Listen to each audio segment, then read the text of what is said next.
Beep, beep, beep, beep, beep, beep. Beep, beep, beep, beep, beep, beep. Beep. Here. Right, hello, you lot. Come on. Let's have something different for a change, shall we? Right. Okay, so we can see that lots is happening. Rowing. Row, row, row your boat. Not you, mate. Rowing. Have done the right thing. So there's all sorts going on, isn't there? Lots happening, as they say. However, also a terrible amount to be very worried about. But I don't want to talk about that today. At least not this particular video. Place is a mess. As you know, I'm doing the office. The painting's finished. The windows are done. I put the blinds up. We're getting there, right? But I've come across a most lovely article, which I wanted to share with you because I think you'll find it enjoyable. And it comes from the Times, the redoubtable Times. And it's written by a gentleman called, hang on a second, James Marriott. So thank you, James, very much for your article. Go and have a look. You can have a look at James as well. He's a very, very smiley chap. He looks like a contented gopher. It's fantastic. He's got a lovely smiley face. So he says, reasons to be cheerful in the age of angst. Right? So we're going to do a reasons to be cheerful. Who sang that? Not Richard Dawkins. Ian Dury. That's it. Yep, Ian Dury. The news may be bleak, but let's not forget the huge leaps Britain has made over a few decades. I so enjoyed this, James. That's why I'm hoping everybody else will enjoy it. Let's do something positive for a change, okay? And have a listen to something that made me smile. As a practiced pessimist, it is with something of the hipster's condescension that I note the country's present outbreak of fatalism. What an opening line. The London Evening Standard reports that 76% of British citizens believe the country is becoming a worse place to live. If you talk to people, like I do, lots of people, you think, like, people do think like that. They are starting to think like that a bit. He then puts, man, you guys only just got into this stuff. Well, I admit the news is unusually pregnant with angst. Inflation, rent hikes, AI, nukes, democratic blacksliding, heat waves. Fortunately, long experience of existential panic has also made me a connoisseur of solace. Isn't that one? Sounds like a Bond film. The Connoisseur of Solace, starring Daniel Craig. Because if the 21st century has treated us roughly so far, it has also offered us consolations. Almost every song ever recorded is available online. This is so true. I say this all the time. I say it to the younglings. You have no idea. You've queued up with your 15p to buy a signal. You've never had to do it, have you? You never had to wait months for it to come out? Or desperately attempted to record it on the radio when you cut off the DJ's voice at the beginning and the DJ's voice at the end? With a little cassette tape. Almost every song ever recorded is available online. This is a wonderful idea. And it prompted in me a thought about something that happened a few years back when I was teaching a bunch of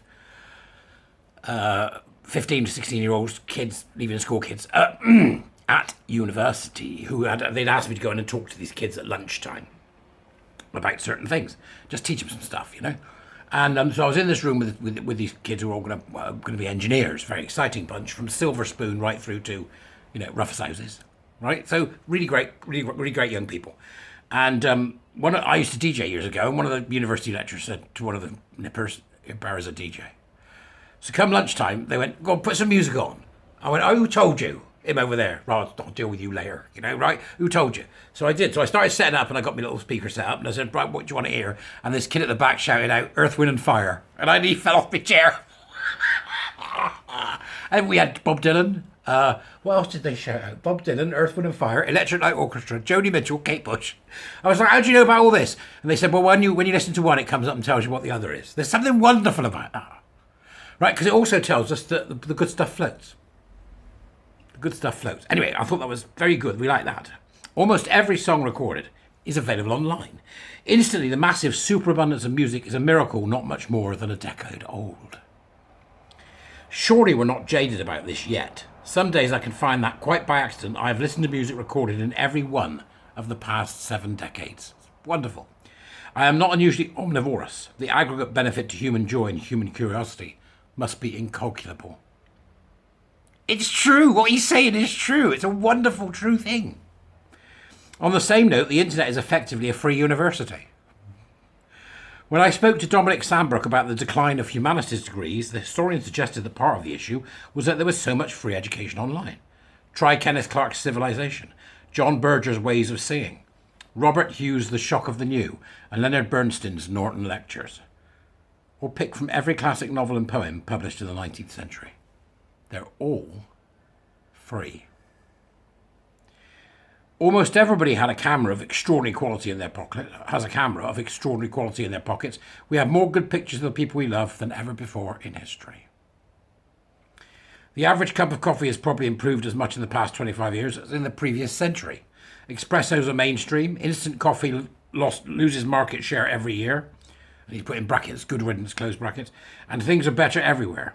A flat white purchased in my hometown of Whitley Bay is not far behind the one I can buy in Hackney, the epicentre of decadent modern coffee cultures.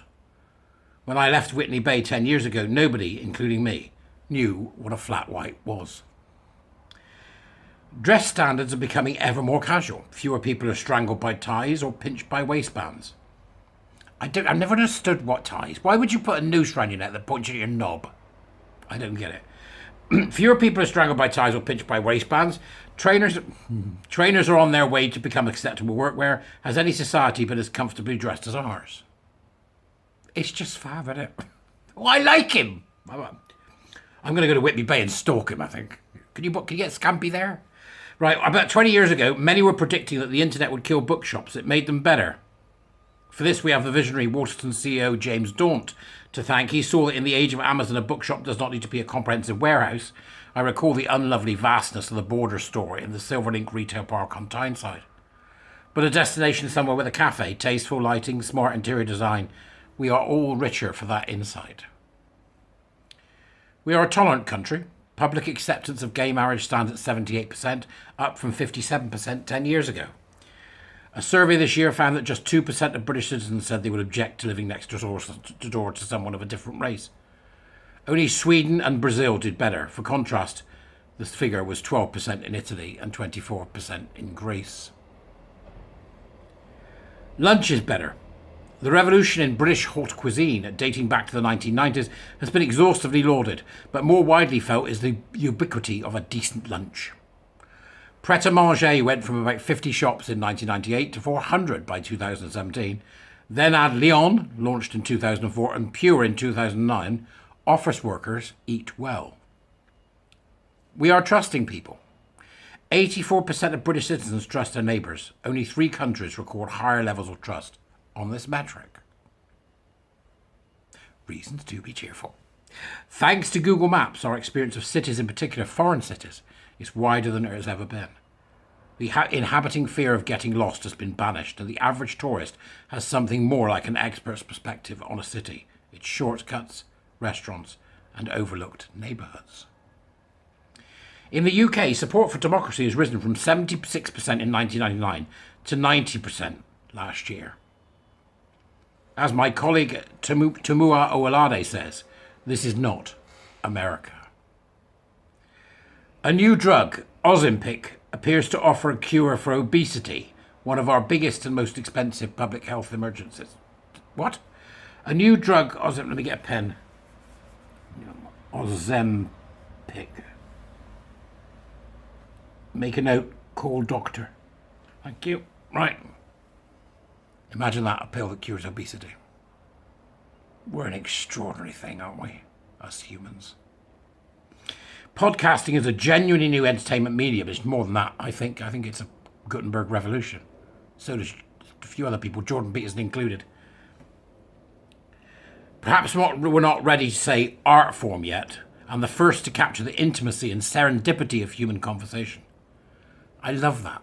The idea that the podcast is the first to capture the intimacy and serendipity of human conversation. Serendipity being a happy accident. You know, this sometimes happens when I'm doing things, because I don't script it and edit it and do all the nonsense.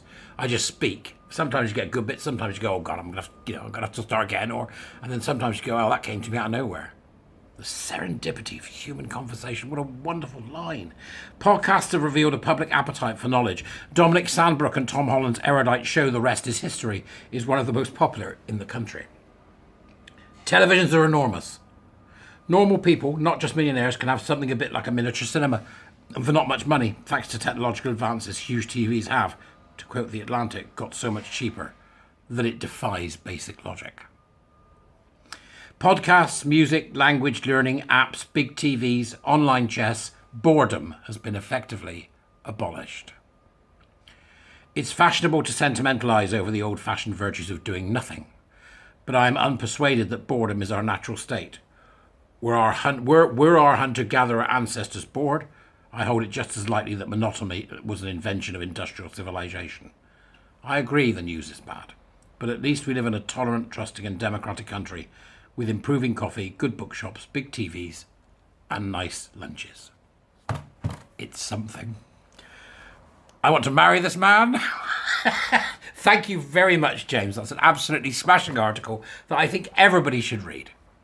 Yes, it's, rosy, rose-tinted glasses, but so what? Get them on. Doesn't kill you, does it? To think about some good things for a change, and boy, we've got enough bad things to think about. So today, we celebrate the glorious things that James Marriott has brought to the table with his fascinating article in the Times, the links to which are, of course, in the doobries. Go well. Have a lovely, lovely day.